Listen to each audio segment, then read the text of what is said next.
why is it that my race always end up on the short end of the stick? And if you go to my Facebook page, you'll see another statement.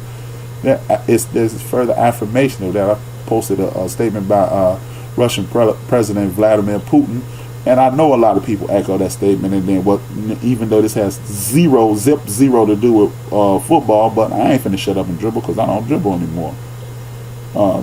Just check it out. If you're my Facebook friend, go and check it out. Let me know what you think. Or just look up what Vladimir Putin said about the continent of Africa. And on a lighter note, let's have a little fun. This is the last show of the year. I'm having me a little fun. Thank you guys for listening to the End of the Bench podcast, hosted by your man H. Rob D. You already know how we're gonna do it.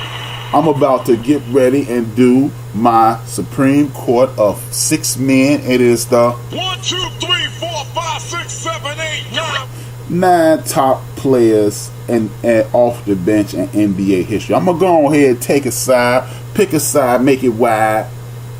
I'm gonna go with number 9. Is a guy, one of my personal favorites. He is the late great Roy Tarpley. Roy Tarpley was a 6'10", maybe even 6'11" power forward at the University of Michigan.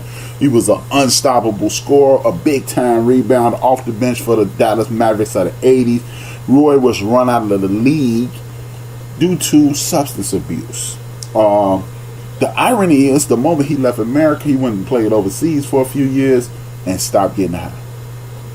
This says one or two things. Either we have an issue with the way we treat people in America, or making things legalized might not be a terrible thing, because a lot of us do things that the world consider vices because we are being divisive. So if there's no boogeyman to add around this, maybe the drug thing disappears. I don't know. I'm not a psychologist, but I want you guys, if you get a chance, look up the homie Roy Tarpley, 6'11" power forward center out of the University of Michigan. He looks kind of like a taller version of James Worthy. The man was unstoppable in the post, rebounding. At one point, had he not had these drug issues, the late great Roy Tarpley could have potentially been a Hall of Famer. He was already he already was an NBA All-Star, if I'm not mistaken. I think he was an NBA All-Star. My next up is he's a schoolmate. We come from the same high school here in Chicago, Illinois. He's unless the numbers have changed, maybe Jamal Crawford has passed him, but the last time I checked, he is the all-time leading scorer off the bench in NBA history. He's on Instagram and Twitter as JumpShot8. He goes by the name of Eddie Johnson. One of the leading scorers. He left the University of Illinois as one of the leading scorers and rebounder. He left the NBA as the all-time leading scorer off the bench. Eddie Johnson was instant offense for the Sacramento Kings. Well, at that time they were Kansas City Kings. He spent the bulk of his career with the Houston Rockets, and he also played with the Phoenix Suns, and he ended his career with the Houston Rockets. He had an 18-year career. Money off a pick. Everything that y'all praise Reggie Miller for doing, my man Eddie did it, but he didn't get that much buzz because he's not Reggie Miller, and he was not with a marquee franchise in the prime of his career. But Eddie was instant offense. He should have won Sixth Man of the Year, 1986. They gave it to this bum. Bill Walton. He got the award because of his name, not because of his contribution, because there's no way in hell Eddie was averaging like 16, 17 off the bench, and Bill Walton was averaging 7. Miss me with that nonsense again. For those who say, hey man, it's always about race with you. Really?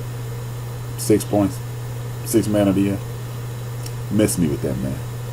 As my man Ed Lover would say, come on, son. Get the fuck out of here with that bullshit, son. My man Big L just said Eddie was the truth. For those who don't know about Eddie Johnson, again, that's what they made YouTube for, man. So you can know about these things. And that's why you listen to the End of the Bench podcast every Tuesday at 1 p.m. and every Saturday at 4 p.m. Central Standard Time. Holla at your boy. But now, allow me to proceed. Number 6 on the list is Big Illinois, one of Big Illinois' favorite players. He's a left-hand guy, so I got the left-hand contingency on the blame. You know what I mean? I got Manu Ginobili, left hand shooting guard, right hand shooting guard. He could facilitate. He played a little defense. He played a little Olay. He didn't really play no defense. He played some, instead of Olay or Walla, he played a little.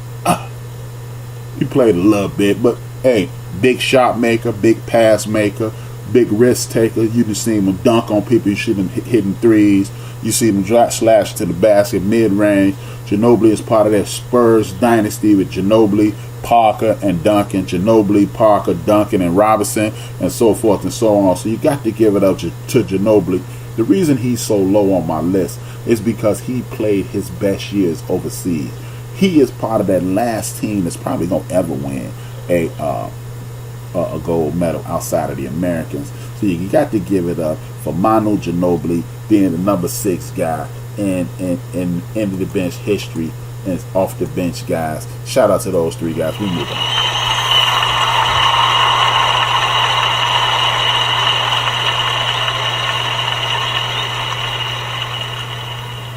And while we move on, let me holler out. Let me send some shots out to the NCAA with the national championship game. The Notre Dame, I hate y'all's versus the Clemson's, I like y'all's. But I'm really not a big fan of Notre Dame at all. I'm really rooting against them. But it has been an interesting game so far. If it's please, Black Baby Jesus, don't let them win because I hate them. I really do. It'll really suck to see them contend for another title. I really hate them. I hope they get hit by a truck and die. I hate them.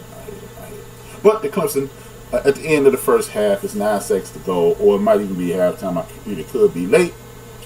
Clemson is up 16-3, which kind of makes my evening. Second game of the evening is the Roll Tide, Alabama Crimson Tide versus the Oklahoma Sooners. As a kid, I was a big-time Oklahoma Sooner fan. Insane, because, it really wasn't a whole lot of people on TV besides Oklahoma, Notre Dame, and a couple other schools. That's how you damn near became an Oklahoma fan. But because I don't like suspected white supremacist Skip Bayless, I'm going to have to go ahead, hit him in the head, and say I want Alabama to win. And my man, the big homie Shannon Sharp, is rooting for them too. So anything anti-Skip. Oh, it's 23-3, even Mo Gooder. Not better, Mo Gooder. I'm from Chicago. We say Mo Gooder. And I know it's wrong. This ain't a damn English exam, so it's Mo Gooder. My man RC in the building. He said, what's up there, everybody? Thanks for joining, man. Back to being a bench warmer. I love it when RC in the building. He brings the pain.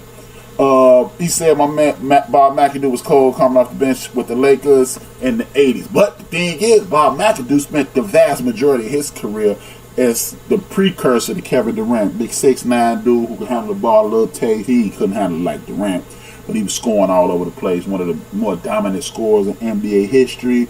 And he was a league MVP, so I can't give it to him. These guys spent the vast majority of their career coming off the bench. In the event that you didn't hear RC, the first 3 dudes are Roy Topley, Eddie Johnson, and Manu Ginobili.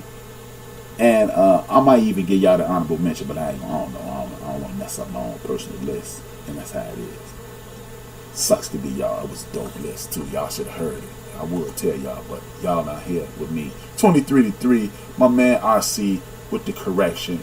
Good thing Notre Dame is losing, even though I don't want Dabo Swinney to win either, because the way he played my man Kelly Bryant, another left-handed brother, and his brother, and y'all know how I feel about the black quarterback.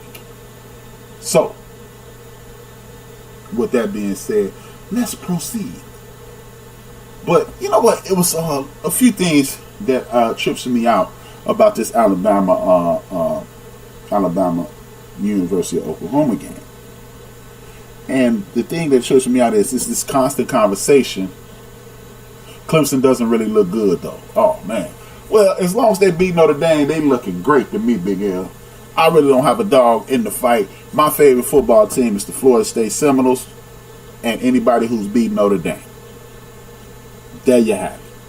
The Florida State Seminoles and anybody who beat Notre Dame is my favorite, unless the Ku Klux Klan put a team together.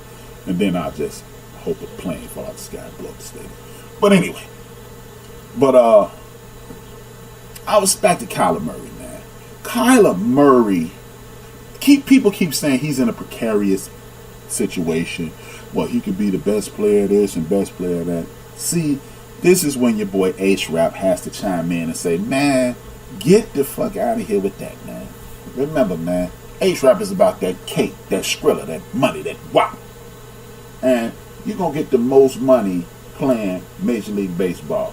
If you are picked high in the Major League Baseball draft, there is a great chance that you are going to be a very good player at worst.